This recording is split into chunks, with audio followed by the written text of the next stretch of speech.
saya terakhir adalah kebijakan alokasi BOS tahun anggaran 2021. Ini adalah kabar gembira, kabar yang sangat gembira, karena mungkin saya jelaskan dulu masalah utamanya cara kita menghitung BOS sebelumnya.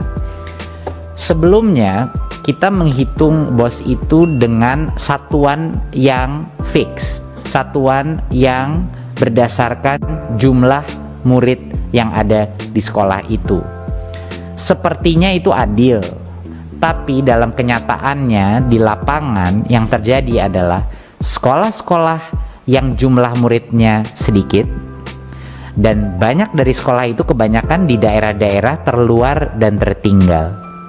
Sekolah-sekolah tersebut, karena mereka semuanya punya fixed cost yang tertentu untuk mengelola sekolah, mereka dirugikan, bisa dibilang, karena mereka masih harus mengelola sekolah, tapi karena jumlah muridnya kecil, jadi jumlah sarana yang bisa mereka berikan, kualitas yang bisa memberikan itu sangat kecil. Jadinya kalau kita pagu hanya saja kepada jumlah anak yang ada di sekolah itu akan merugikan sekolah-sekolah di daerah yang lebih tidak mampu dan sekolah-sekolah yang punya murid lebih sedikit. Kebalikannya juga sama. Bagi sekolah-sekolah yang memiliki jumlah murid yang besar, mereka bisa menikmati yang namanya economies of scale, di mana mereka bisa, contoh, mempunyai satu aula yang bisa di-share oleh SD, SMP, SMA, contohnya begitu. Mereka tinggal punya satu area buat olahraga dan lain-lain. Jadinya sekolah besar itu punya secara finansial suatu keunggulan strategis. Sedangkan dengan pekalkulasi BOS kita, kalau dihitung per anak saja, ya mereka mendapatkan malah lebih banyak keuntungan. Ya, jadi kabar gembiranya nih, kita akan kedepannya merubah cara biaya satuan, menghitung biaya satuan BOS. Kita akan mendasarkan ini juga bukan hanya dari angka siswa, tapi dua variabel. Kita satuan BOS-nya itu akan mengkonsiderasi indeks kemahalan konstruksi IKK dari Badan Pusat Statistik dan indeks besaran peserta didik IPD, yaitu indeks jumlah peserta didik per sekolah di suatu daerah. Kenapa kita gunakan dua angka ini?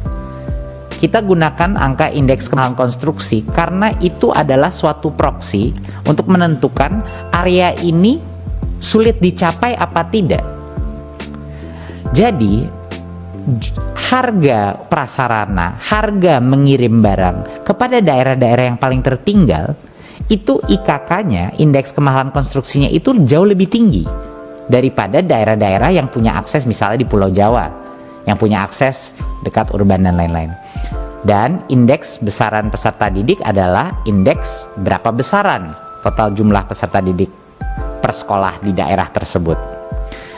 Berikutnya, jadi apa yang terjadi?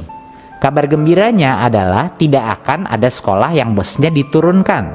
Itu kabar gembira.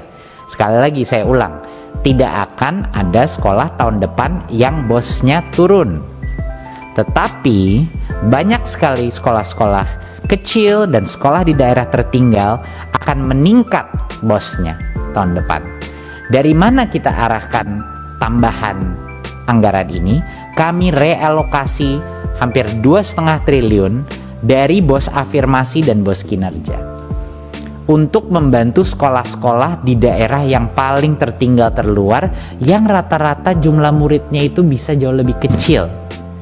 Jadi seperti yang kita lihat di SD, kalau Anda lihat kolom biaya naiknya itu jumlah kabupaten yang naik nanti dana BOS-nya tahun 2021.